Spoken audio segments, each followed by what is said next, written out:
जय मसीह के मेरे प्यारे भाई और बहनों, मैं आज फिर आपके साथ YouTube में जुड़ा हूं और मैं आज आप लोगों के लिए एक बहुत ही अच्छा विषय और बहुत ही गंभीर विषय उस पुरुष के द्वारा लाना चाहता हूं जो बाइबल में है और जिसके बारे में आपने बहुत बार सुना होगा। इतने बार सुना होगा शायद उसकी कहानी आपको हमेशा से याद होगी और आप उस कहानी को दूसरों को भी सुनाते होंगे।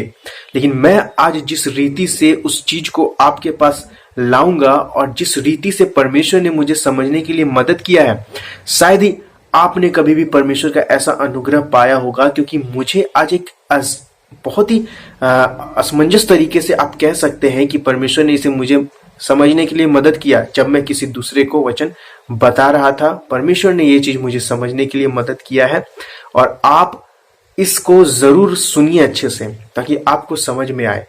मैं जिस पुरुष के विषय में जो बाइबल में है बताना चाहता हूं वो है योना। आपने योना के बारे में बहुत बार सुना होगा कि योना को परमेश्वर ने मछली के पेट में डाला था, महामच्छ के पेट में। अगर आप पुराना बाइबल पढ़ते हैं, बाइबल सोसाइटी ऑफ इंडिया की, तो उसमें मगरमच्छ लिखा हुआ है। हम लोग उस पर टॉपिक पर बात नहीं करेंगे, लेकिन उसके अंदर डाला, ये कहानी आपने सुना है। फिर उगल दिया, फिर उसने नीनवे में जाकर के प्रचार किया। लेकिन क्या आप उसकी गुण बातों को जानते हैं कि योना क्यों तरसीस में भाग रहा था, या योना के अंदर एक बुरी चीज थी जो उसे सही करना था लेकिन वो सही नहीं कर पा रहा था। हमारे विश्वासी जीवन में भी एक ऐसी बुरी चीज है जो हमें दूर करना है मेरे प्रिय भाई और बहनों, नहीं तो हम लोग समझ नहीं पाएंगे परमेश्वर के काम को। चलिए मैं शुरू करता हूं। इसके लिए मैं पढ़ूंगा, आप लोग मेरे साथ निकाले। आपके पास बाइबल है, आप निकालिए। यूहन्ना रचित योना का पुस्तक, उसका पहला अध्याय का 1 और 2 पद। यहां परमेश्वर योना को कुछ बात बोलता है और योना कुछ बात सुनता है परमेश्वर की ओर से। एक बात परमेश्वर की ओर से योना के पास पहुंचती जो ये है, यहोवा का ये वचन अमित्तै के पुत्र योना के पास पहुंचा, उठकर उस बड़े नगर नीनवे को जा और उसके विरुद्ध प्रचार कर, क्योंकि उसकी बुराई मेरी दृष्टि में बढ़ गई है। परमेश्वर ने अमित्तै के पुत्र योना को चुना कि वो नीनवे में जाकर के प्रचार करे और नीनवे के लोगों को कहे कि उसके विरुद्ध जो भी प्रचार होगा, क्या प्रचार होगा कि नीनवे के लोगों के पास वो जाएगा और ये कहेगा कि तुम्हारी दृष्टि परमेश्वर के प्रति बहुत बढ़ गई है। 40 दिन के बाद नीनवे को उलट दिया जाएगा परमेश्वर की ओर से। क्यों? क्योंकि यहोवा की दृष्टि में, मनुष्य की दृष्टि में नहीं, मनुष्य की दृष्टि में आजकल पाप नहीं है, लेकिन यहोवा की दृष्टि में तुम्हारा पाप बहुत बढ़ गया है। तो योना क्या करता है? योना 3 पद में हम लोग देखते हैं, वो योना यहोवा के सम्मुख से तरसीस को भाग जाता है। एक जहाज में भाड़ा पर चढ़ करके वो तरसीस को भाग रहा होता है और तरसीस को भाग रहा होता है। तो हम लोग आगे का अंश पढ़ेंगे, जब 1 का 4 से हम लोग 6 तक पढ़ेंगे। तो जिस जहाज में वो रहता है, परमेश्वर उस समुद्र में लहर उठाता है और लहर उठाता है तो लोग अपने अपने सामान को नीचे फेंकने लगते हैं ताकि जहाज हल्का हो जाए और मल्लाह लोग अपने अपने देवता को पुकारने लगते हैं। बट योना वो निचली सतह में जहाज का जाकर के गहरी नींद में पड़ा हुआ रहता है और एक मल्लाह उसके पास जाता है और बोलता है, उठ करके अपनी देवता की दुहाई दे ताकि परमेश्वर हमारी सुन ले और हम पर से ये जो आपत्ति विपत्ति जो परमेश्वर डाल रहा है वो दूर हो जाए। कभी कभी हम लोग अगर परमेश्वर को नहीं सुनते हैं मेरे प्यारे भाई और बहनों, वो अन्य जाति को इस्तेमाल करता है जगाने के लिए हमें कि जाग, अपने परमेश्वर को याद कर ताकि जो विपत्ति तेरे कारण आती है वो दूर हो। योना अपना मजा से सोया हुआ था, लेकिन एक अन्य जाति उसको जगाता है कि उठ, अपने देवता की दुहाई दे, निश्चय ही कि तेरा ये जो हमारे ऊपर में जो कुछ भी ये परेशानी आया है वो दूर हो जाए। उसके बाद क्या होता है देखिए, 7 पद से लेकर के 10 पद में वो लोग चिट्ठी डालते हैं और चिट्ठी ऐसा निकलता है जिसमें लिखा हुआ रहता है योना के वजह से उन लोगों पर ये विपत्ति आई थी। और योना से पूछा जाता है कि किस कारण से ये विपत्ति हम पर पड़ी है, तेरा उद्यम क्या है, तू कहां से आया है, तू किस देश और किस जाति का है। तब योना बोलता है, मैं इब्री हूं 9 पद में, और स्वर्ग का परमेश्वर यहोवा जिसने स्थल और जल और स्थल दोनों को बनाया है, उसी का भय मानता हूं। 10 पद में तब सब लोग निपट डर गए और उससे कहने लगे, तूने ये क्या किया है? वह जान गए कि वह यहोवा के सम्मुख से भाग आया है, क्योंकि उसने आप ही उसको बता दिया था। इस पद को याद रखिएगा मेरे प्यारे बहन, मैं इस पद पर बाद में डिस्कस करूंगा। 9 पद को, मैं इब्री हूं और स्वर्ग का परमेश्वर यहोवा जिसने जल स्थल दोनों को बनाया, उसी का भय मानता हूं। इस पद को याद रखिएगा। हम लोग आगे बढ़ते हैं। तब वो लोग पूछपाछ करने लगे, क्योंकि लहर और बढ़ रही थी। तो 11 से जब हम लोग 17 की ओर पढ़ेंगे तो योना बोलता है कि मुझे उठाकर समुद्र में फेंक दो, क्योंकि मेरे कारण ये परेशानी आई है, तो ये परेशानी तुम लोग से दूर हो जाएगी अगर मुझे उठाकर के फेंक दोगे तो। ये लोग क्या करते हैं, 17 पद में, कि ये लोग जब योना को उठा के समुद्र में फेंक देते हैं तो एक बड़ा सा महामच्छ आकर के उसको निगल लेता है।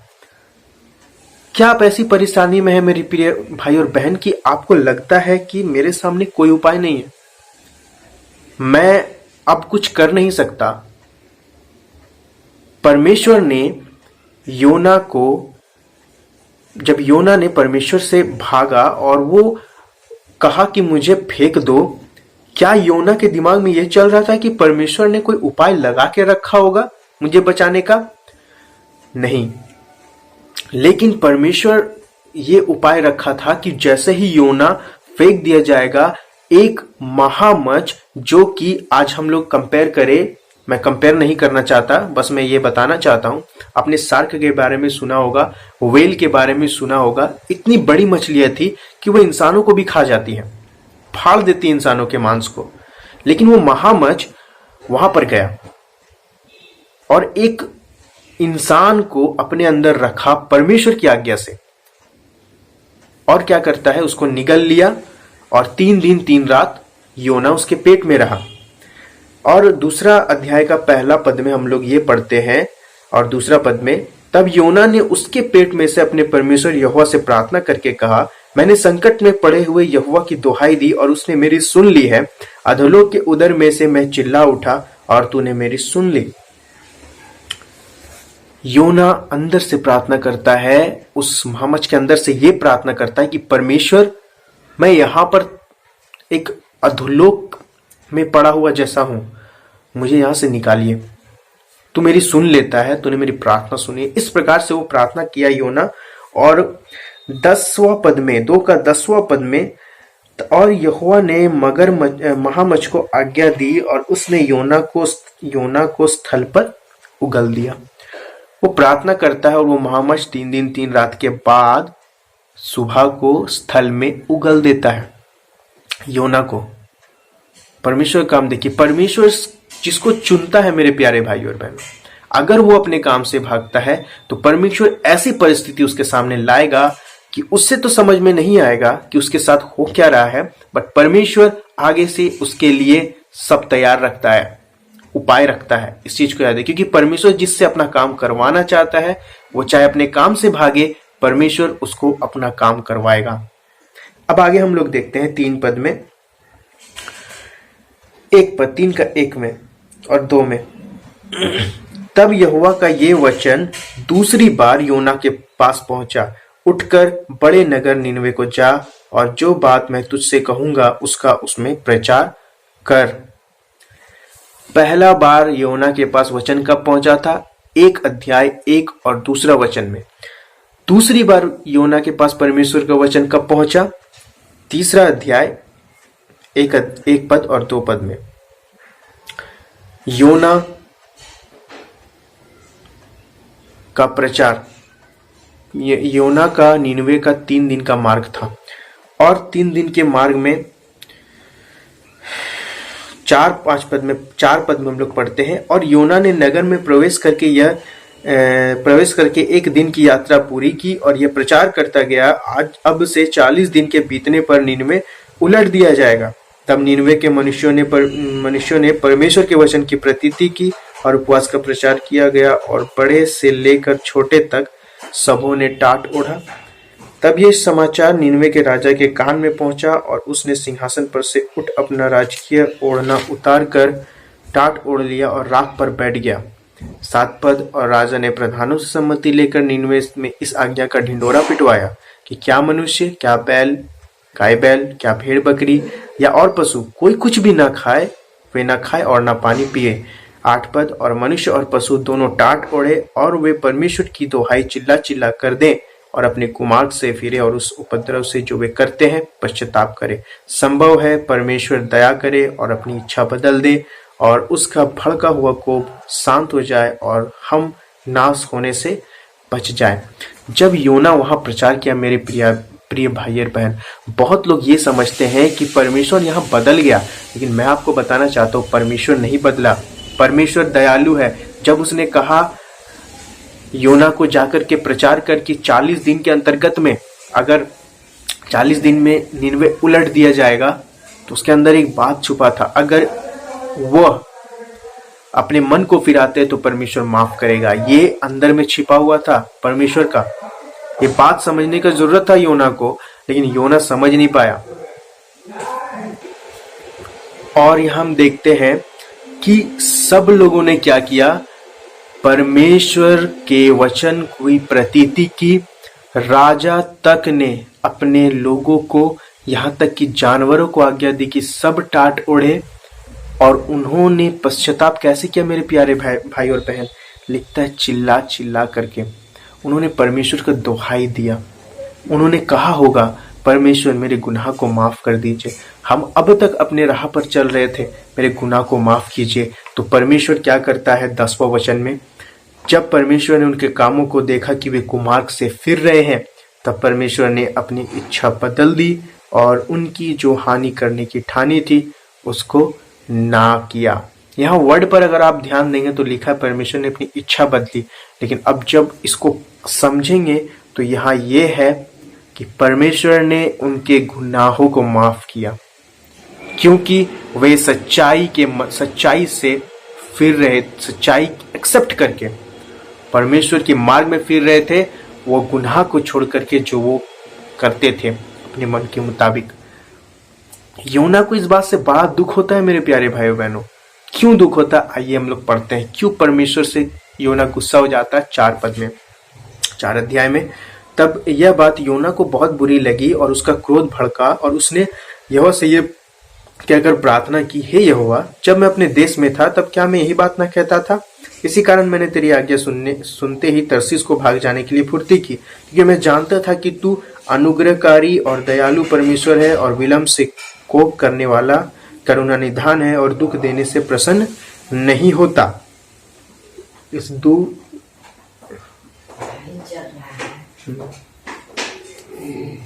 इस दूसरे वचन को आप याद रखिएगा, इस दूसरे वचन को याद रखिए। एक वचन मैंने कहा पहला अध्याय का 9वां और दूसरा वचन मैंने कहा 4 अध्याय का 2 पद का इस भाग को, क्योंकि मैं जानता हूं, जहां से योना कहता है क्योंकि मैं जानता हूं। सो अब हे यहोवा मेरा प्राण ले ले, क्योंकि मेरे लिए जीवित रहने से मरना ही भला है।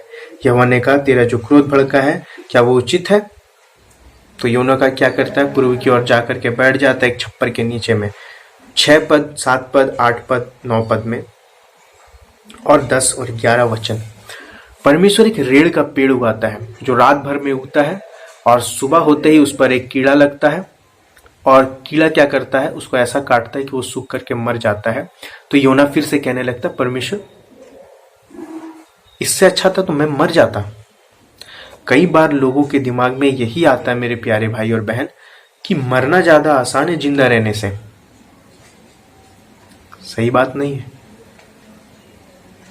जीना परमेश्वर के राह पर रहकर ही सबसे ज्यादा अच्छा काम है, मरना अच्छा काम नहीं। क्योंकि एक दिन सबको मरना है ये पता है, लेकिन किसी को ये अधिकार परमेश्वर ने नहीं दिया कि वो अपना प्राण ले, क्योंकि प्राण लेने और प्राण देने का अधिकार सिर्फ परमेश्वर का है।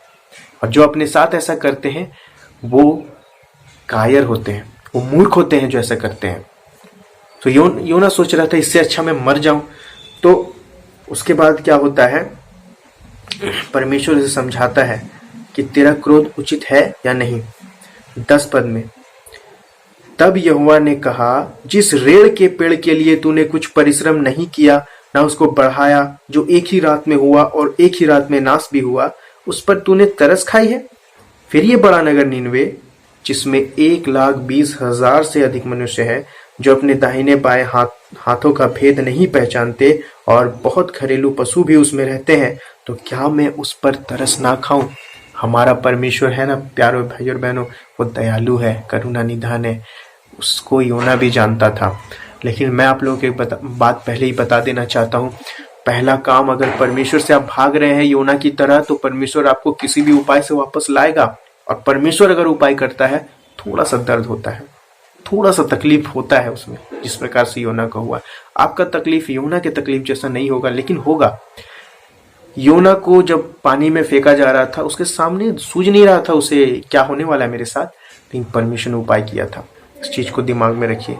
तीसरा बात, मरना कोई सॉल्यूशन नहीं है, जैसे योना सोच रहा था। जैसे योना सोच रहा था मर जाऊं, इससे अच्छा तो मर जाऊं, जीने से अच्छा है, वो कोई उपाय नहीं है मेरे प्यारे भाई। और 2 पदों को मैंने आपसे कहा कि आप उसे याद रखिएगा। एक था 1 अध्याय का 9 पद, जिसमें वो कहता है, और स्वर्ग का परमेश्वर यहोवा, जिसने जल स्थल दोनों को बनाया है, उसी का भय मानता हूं। योना के माइंड में वो जानता है कि स्वर्ग और इस पृथ्वी, स्थल और जल को बनाने वाला स्वर्ग का परमेश्वर यहोवा है। फिर भी वो तरसीस को भाग रहा था। क्या परमेश्वर से तरसीस में नहीं देख सकता था? दूसरा पद मैंने कहा कि 4 अध्याय का दूसरा पद की इस भाग को, क्योंकि मैं जानता था, योना कहता है कि तू अनुग्रहकारी और दयालु परमेश्वर और विलंब से कोप करने वाला करुणा निधान है और दुख देने से प्रसन्न नहीं होता। क्या योना को पता नहीं था कि परमेश्वर करुणा निधान है, परमेश्वर विलंब से क्रोध करता है, प्रेमी है, दुख देने से प्रसन्न नहीं होता है? पता था। पर पता है प्यारे भाई और बहनों, प्रॉब्लम क्या है? एक्सेप्टेंस। हम एक्सेप्ट नहीं करते हैं जो हम जानते हैं। हम जानते हैं कि परमेश्वर, योना जानता था कि परमेश्वर जल स्थल का मालिक है, तो उससे फिर भी भागा, क्योंकि उसके अंदर ये एक्सेप्टेंस नहीं था कि अगर मैं कहीं भी भागूं तो परमेश्वर मुझे पकड़ सकता है। दूसरा, उसके अंदर ये एक्सेप्टेंस नहीं था कि परमेश्वर करुणा निधान है। अगर वो चाहे तो निनवे के लोगों को माफ कर रहा है, अगर वो मन फिराती, खुशी की बात थी। लेकिन उसके दिमाग में ये बात थी, लेकिन हृदय में एक्सेप्टेंस नहीं था कि परमेश्वर माफ कर सकता है। वो प्रेमी परमेश्वर है, वो किसी को भी माफ करेगा अगर सच्चे हृदय से कोई पश्चाताप करे। निनवे के लोगों ने सच्चे हृदय से पश्चाताप किया, और परमेश्वर ने अपने अंदर जो इच्छा थी कि अगर इन्हें मारना होगा तो ये अलग बात थी, लेकिन ये जो पश्चाताप करते हैं, क्योंकि परमेश्वर सच्चे पश्चाताप को जानता है, इसीलिए उसका पश्चाताप को एक्सेप्ट किया। और क्या पश्चाताप ऐसा वैसा एक्सेप्टेंस था? वहां के लोगों ने लिखा है, चिल्ला चिल्ला करके परमेश्वर की दुहाई दी अपने पाप की क्षमा के लिए। पर क्या परमेश्वर माफ नहीं करेगा? करेगा परमेश्वर माफ। यहाँ एक सोच लोगों की है कि परमेश्वर बदल गया, परमेश्वर ने अपनी इच्छा बदल दी। नहीं मेरे प्यारे भाई और बहनों, परमेश्वर हमेशा से ये इच्छा रखता है कि अगर पापी मन फिराते हैं तो माफ किया जाएगा। आप अपने साथ ये इच्छा रख सकते हैं, अगर मैं 1000 पाप करूं और मैं जाऊं परमेश्वर साथ, तो परमेश्वर अपनी इच्छा बदलकर मुझे माफ कर दे। और आप दूसरों के प्रति दूसरी भावना रखते हैं, ये परमेश्वर देखना नहीं चाहता। कई बार आपके मन में बहुत सारे पद हैं, लेकिन एक्सेप्टेंस उसके प्रति नहीं है। एज इट इज एक्सेप्ट कर लेंगे तो बहुत चीजें हल्की हो जाएंगी हमें समझने के लिए। परमेश्वर इस चीज को समझने में आपको मदद करे। योना जानता था परमेश्वर ये चीज है, फिर भी वो एक्सेप्ट नहीं करता था, क्योंकि अगर एक्सेप्ट करता तो वो भागता नहीं। आप भी आज ऐसे ही हो सकते हैं। आप बहुत सारे वचनों को जानते हैं, लेकिन आपके हृदय में वो एक्सेप्टेंस नहीं है। एक वचन मैं पढ़ता हूं आपके लिए बाइबल से, ये है कि अपनी चिंता मेरे ऊपर डाल दो, यीशु मसीह ने कहा। लेकिन हम इस पद को जानते हैं, हाँ, पर यीशु मसीह पर हम चिंता डालेंगे तो हमारी कोई दिक्कतें नहीं आएंगी, पर एक्सेप्टेंस नहीं है ना कि हम अपनी चिंता को डाल दें तो ऐसा ही होगा। यही कारण है मेरे, एक्सेप्ट कीजिए परमेश्वर के वचन को हार्ट बाय हार्ट्स, बोलने के तरीके से नहीं, जानने के तरीके से नहीं, जानना और एक्सेप्ट करना दोनों अलग अलग बातें हैं। आप बहुत सारे पदों को जानते हैं, आप एक्सेप्ट करके किस पर चल रहे हैं, इंपॉर्टेंट ये है। आज से एक्सेप्ट कीजिए जो आप जानते हैं, तभी आप आगे बढ़ पाएंगे। मेरे वीडियो को शेयर कीजिए, लाइक कीजिए और सब्सक्राइब कीजिए मेरे प्यारे भाई, क्योंकि मैं लोगों को बताना चाहता हूँ मेरे वीडियो से बहुत लोगों को फायदा पहुंच रहा है, क्योंकि वचन परमेश्वर का पहुंच रहा है। इससे मुझे बहुत खुशी हो रही है। सब्सक्राइब कीजिए मेरे चैनल को और आगे बढ़ाइए, इस हिंदी बाइबल चैनल को आगे बढ़ाइए। ये आपकी जिम्मेदारी है मेरे प्यारे भाई और बहन, ताकि सब कुछ परमेश्वर की ओर से आगे होना चाहिए। शालोम, जय मसीह की। प्रभु आप सबको आशीष दे।